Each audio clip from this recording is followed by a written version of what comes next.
It's a balancing act for sure. And, it depends on what's going on at that particular time because part of working in this profession too is you don't always know what the workflow is going to be like. If you're working in a corporate job, you have a defined role, you have a certain amount of hours that you work. My day can become very different than the way that I planned it out, depending on who gets in touch with me, if clients need to make. Welcome to Career Coaching Secrets, the podcast where we talk with successful career coaches on how they built their success and the hard lessons they learned along the way. My name is Davis Wynn, and I'm the founder of Purple Circle, where we help career coaches scale their business to 7 and 8 figures without burning out. Before Purple Circle, I started and scaled several 7 and 8 figure career coaching businesses myself and consulted with 2 career coaching businesses that are now doing over $100 million each. Whether you're an established coach or just building your practice for the first time, you'll discover the secrets to elevating your coaching business. Hey everyone, welcome to another episode of Career Coaching Secrets podcast. Today, I'm thrilled to introduce a guest who truly lives to help people find their way when they're feeling lost in the job search maze. Alan Kirshner is a seasoned career coach, former corporate finance leader, and the founder of Kirchner Coaching Solutions, with a background that spans pharmaceuticals, telecom, and consumer products, and a serious knack for mentoring. Alan now uses his insider hiring experience to guide job seekers towards clarity, confidence, and new opportunities. He's also deeply involved into community support for job seekers, volunteering with organizations like Professional Services Group of Mercer County and the New Start Career Network at Rutgers University. It's my pleasure to have you on the podcast. Welcome to the show, Alan. Thanks so much for having me. Glad to be here. It's a pleasure to have you on.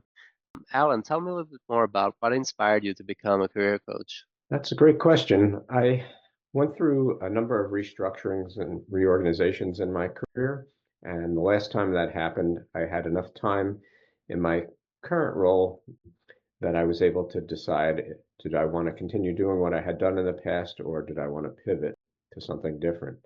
As part of my leaving the company, I was given a outplacement service. So I had the opportunity to work with a career coach and explore both of those avenues, doing what I had done in the past with my financial background or doing something different. Always gravitated toward, in my career, helping people with their career, with their resumes, with their job search and things. So I decided I wanted to go down that path. And I started doing it first on a volunteer basis with doing coaching, and I received training through the company that I was volunteering through. Found out that it was something I was really passionate about, that I had a lot of knowledge to impart based on my own career. And so I decided to get into it full time and start my own business, which is Kirchner Coaching Solutions. And how does the journey look like from the moment you started your own business of coaching to where you are at today? And has it been more than 8 years, 8 years and 4 months, according to LinkedIn, maybe more? It's something that's evolved over time. When I got into it, it was very different than what I had done in the past. So there was a very steep learning curve. But the way that I approached it was I talked to a lot of other coaches that I got to meet, especially through an organization that I'm heavily involved in called the Professional Service Group of Mercer County. We're a job seeker support group, and we have weekly meetings to help job seekers find new opportunities, and we get guest speakers to come in. So a lot of those speakers are coaches, and so I got to talk to and engage and network with a lot of them to find out how they got into doing what they were doing. So it was a quite a big learning experience. I do a lot of reading also. I've had training. Um, so it's been an evolution that started off slowly, but has definitely picked up momentum over time. And I'm constantly learning, expanding my horizon as far as the job search world and coaching. I'm involved in a number of organizations. So it's moved from, a infancy stage into being more comfortable and kind of finding a little bit more about what I want to do and how I want to do it as far as my coaching practice has gone. And it's still something that's evolving over time as well, too. Thank you. Thank you for sharing that. I wanted to ask you, is there a specific target audience that you typically like to work with, and what transformation do you have them achieve? Yeah, I've worked with a number of different types of clients. I do a lot of work with job seekers that are in transition, that are looking for a new opportunity, that have been displaced due to one reason or another. I've also worked with younger people in a college setting where I've helped them, with early career. And I've also worked with people in different stages of their career too. So I've worked with a number of different groups. I tend to focus a lot, I think, on the job seekers that are in transition because one, I'm doing volunteer work in that space too. I also do a LinkedIn audio with several other coaches where we have a once a week call where we talk about different job search topics, and people call in with comments and things like that too. So I'd say I do a lot of work with those in transition, but I also work with people looking to advance their career or people just starting out their career as well too.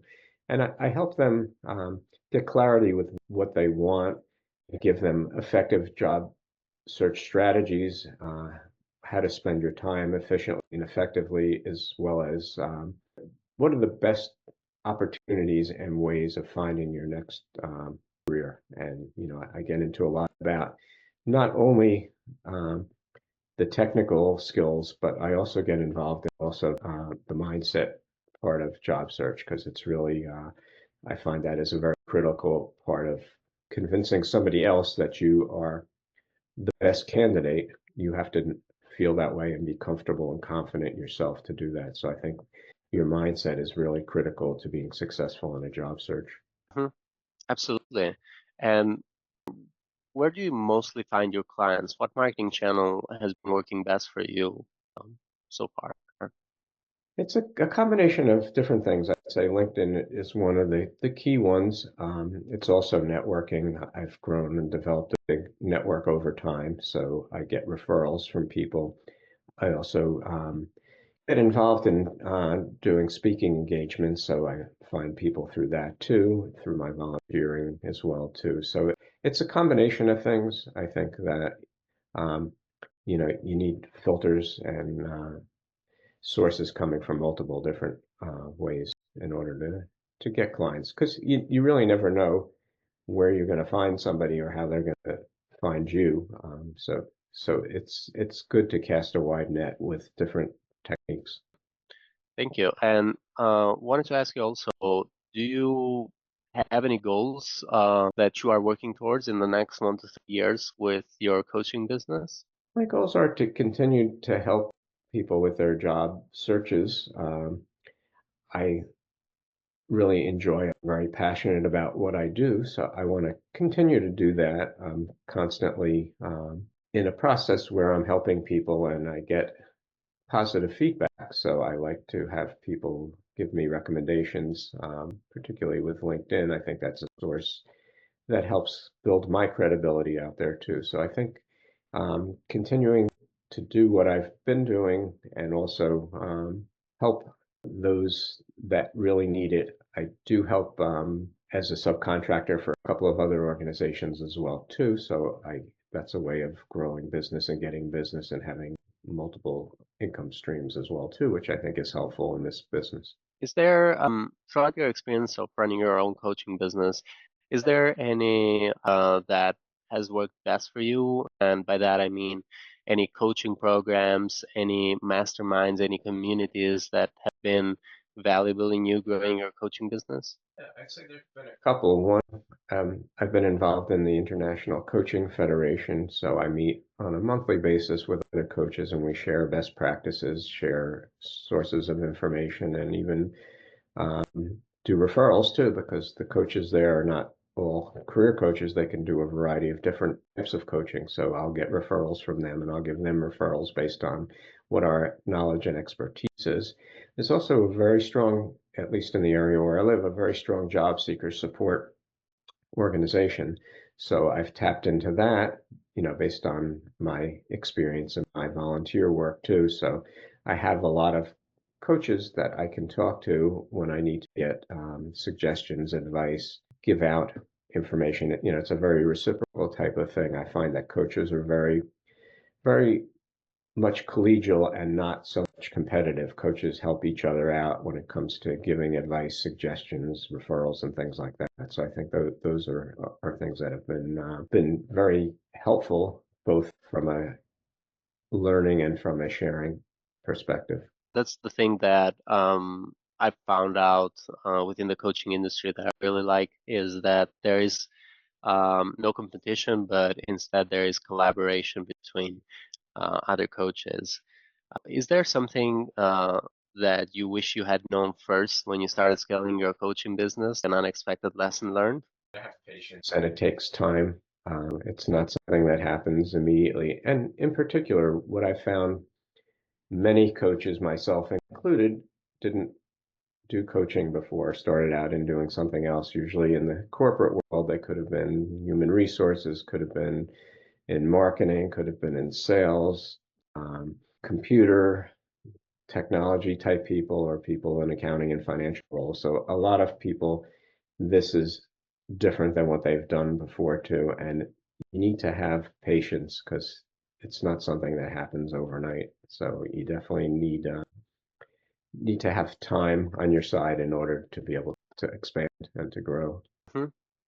What would you say are the biggest challenges you faced in scaling your coaching business or that you're still facing today? I guess it's always something about, when you're a proprietor, then you're doing everything. So one, it's being able to do all those things, one, that you like, and two, that in some cases are not your favorite part of it. So it's being able to allocate the appropriate amount of time. It's generating leads, I think, for a lot of coaches is something that is can be challenging at times. Again, I think it's important to have multiple income streams. So as one thing is doing very well, another isn't, one kind of offsets the other. So I think it's important to have multiple sources of leads and income coming in too. I think that's it's helpful not to put all your eggs in one basket, because sometimes something is really going very well. It depends on, it can be economically based, how many people are in need of outplacement services versus how many people are looking for advancement and need help with interviewing to get to the next level, or need advice and suggestions about becoming a manager or being more effective communicator. So a lot of it depends on what's going on outside in the world and the economy. So again, I think the fact that it's helpful to have multiple sources of income Hmm. opportunities. Yeah, absolutely. And um, right now with your coaching business, what does it look like in the future? Are you looking to grow it further when it comes to revenue, or do you want to keep it like at a consistent scale that it is right now? How do you see your coaching business growing in the future? I'm content with the way things are at this point. I'm at that stage of my career where I'm not so much driven by the financial aspect of it. I'm driven a lot more by the purpose of doing it, and helping and assisting other people too. So I'm at a stage of my career where those are the things that are important to me, even more so than scaling and building a huge business. So that's where I'm at now. And currently, how would you say you handle the balance between delivering great client results and managing business growth on the other side? So let's say the coaching and finding time to do podcasts like these, or work in your own LinkedIn profile, or like in any marketing tactic that you need to work on to generate new leads. It's a balancing act for sure. And, it depends on what's going on at that particular time, because part of working in this profession too is you don't always know what the workflow is going to be like. If you're working in a corporate job, you have a defined role, you have a certain amount of hours that you work. My day can become very different than the way that I planned it out, depending on who gets in touch with me. If clients need to make changes where we're going to get together and then something else comes up. So there's a balancing act. You need to be flexible. You need to be adaptable. And so I think, one of the beauties of having your own business is you work and do it in the time frame that you want to do it. You're not tied into a specific 9 to 5 or, just working Monday through Friday. You can work those hours and those days and times that you feel are appropriate. And so I think the fact that gives me flexibility too. It also gives me the ability to do other things beside my coaching business. So I think that's one of the big benefits of being your own boss, if you will. Absolutely. Okay. It's been a pleasure so far discussing almost all of these questions. Is there any final advice you'd like to give to other career coaches who are looking to scale their impact? Don't try to do it all alone. Get help when you need it, get advice, get suggestions, talk to other people that have done it. You don't have to reinvent the wheel necessarily. There's other people that are out there that have been successful, that are ahead of you in their evolution. So I think it's a good idea to tap into that as well too, and to do what you're best at, do what you're most passionate about. Don't go into it because you have a preconceived notion about this is what I want to do. Understand that these can and they do evolve, and it's important, I think, to really be purpose driven, to really enjoy what you do, to be passionate about it. I think a lot of things just kind of fall into place over time, even though it may be a little bit different than you thought it was going to be, but just have that flexibility, have that resilience. One door closes, another door can open, and it's an evolutionary process. It changes, but I think it's very exciting. It's very interesting. Each day can be really different. The reward of helping somebody and them being appreciative, I think, really makes you feel like you're making an impact on things. So I think it can really be satisfying. But again, it definitely takes work. There are definitely ups and downs where things get quiet or things don't work out quite the way you expected them to. So I think, again, resilience is really important, and that flexibility is really important to be successful. Thank you. Thank you so much, Alan. Well, it was a pleasure having you on the podcast. For anyone who wants to reach out to you or connect with you, they can find you at Alan Kirshner in your LinkedIn. They could also find your website, KirchnerCoachingSolutions.com, and reach out to you there potentially as well. Is there any other way people can connect with you in the future? Probably the most effective way is through LinkedIn. I'm very active there, so you can connect with me. You can send me a request, and I am glad to connect and help you in any way that I can, be it as a client or as another coach who needs advice and suggestions. I'm always looking to pay it forward because I've had a lot of people do that for me. So I feel that's an important part of being in this business. Thank you, Alan. It was a pleasure having you on, and I wish you a great day ahead. Thanks, Rexhen. It's really been my honor to be here. I appreciate you having me. That's it for this episode of Career Coaching Secrets. If you enjoyed this conversation, you can subscribe to YouTube, Spotify, Apple Podcasts, or wherever you're listening to this episode to catch future episodes. This conversation was brought to you by Purple Circle, where we help career coaches scale their business to 7 and 8 figures without burning out. To learn more about Purple Circle, our community, and how we can help you grow your business, visit joinpurplecircle.com.